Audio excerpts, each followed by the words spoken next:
the market. We're taking advantage of the time decay of the market. We are taking advantage of selling overvalued options. We're taking advantage of trading like a bookie and having the probability and mathematical odds in our favor. And it is not necessary to determine market direction. So we have all of those advantages in our favor in doing that position. And we're going to see a little further in this example of how we can actually even take care of most problem situations by just adjusting the position. Okay, let's look at a typical example of what happens in our trade like a bookie position. Okay, the chart on the upper left is again a chart of the bond market. Now this is a couple of years ago, but really doesn't matter. It just shows bonds moving over a 4-month period, starting at about the 105 level, moving down to the 101 level, and again ending at about the 105 level. Just typical action of a market moving up and moving down. And what happens to the options during this type of action? What happens to both options? Well, let's take a look at an out-of-the-money call. This is the March 100 call. I'm sorry, March 108 call, which was, again, above the 6-month range up here. What happened to the premium of this option? Well, this option moved from almost $1,000 to zero. Because the market never moved up quick enough to make this option have any value. Again, you need a large, quick move.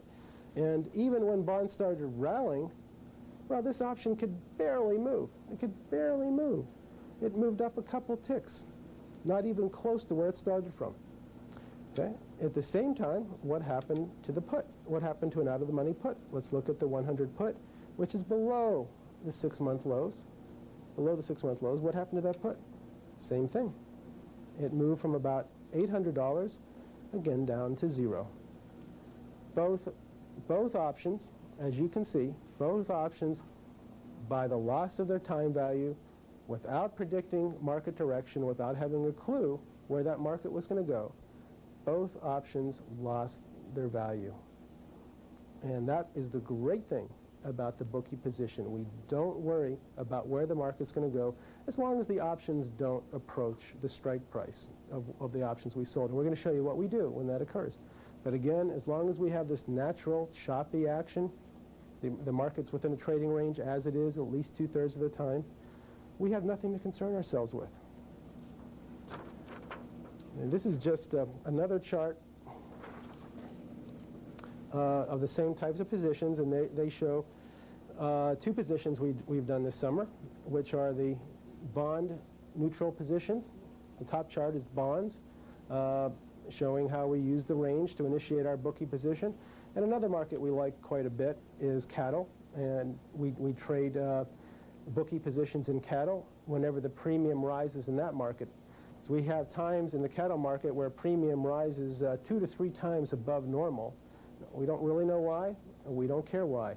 Like Forrest Gump, we just want to take advantage of it. We don't really have to analyze it. We just know the premium's high, the market is in a long trading range. We sell options below the 6-month lows, above the 6-month highs, and collect the time value just like a bookie. Okay, let's look at another example, another recent example from this summer in a market that was actually pretty active. And let's find out what we did in the yen this summer. We had a period in the yen after it rallied quite a bit mid-year, and then the market quieted down. And again, since the market had gone through a big rally, it was natural for it to consolidate. And when we see this type of consolidation action, and from our study, we knew that the yen premium was quite high. In fact, it was ranked 9 or 10, near the highest it had ever been. We sold yen puts and calls. Now, this chart is very light. The 2 charts up above are very light. But what happened to both options is they started at between $1,000 and $2,000 each, and both of them, again, dropped to zero. They both dropped to zero while the market shopped around. And we just used the natural action of the market and the overvaluation of the options along with the time decay to give us a position which in this case had a better than 90% probability of profit. Okay. What do we do if the market, we've talked about the great cases where the market stays where it should. What do we do if the market doesn't do that? What do we do if the market makes a move? Okay. Let's take a look at this chart. And this chart shows our initial neutral option position, which in this case was selling the 110 put and 120 call. And we generally try to stay balanced. And if the market was at 115, we would normally sell a put that is evenly out of the money along with the call.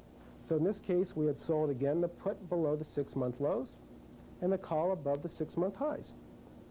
Okay, which worked very well for a few months, but then all of a sudden, look what happened. The market moved up. And you know what? It didn't even exceed the 120 level. It didn't exceed it, but it scared us. And there's no reason that we have to stay there and let the market start to concern us. Because if that market kept on going, then we'd be in a guessing game. Is it going to come back? What is it going to do? We don't want to guess. We don't want to guess. What do we really want to do? We want to trade like a bookie. We want to keep ourselves balanced. So after the market moved up near 120, what did we do? We rebalanced our book, just like your bookie would.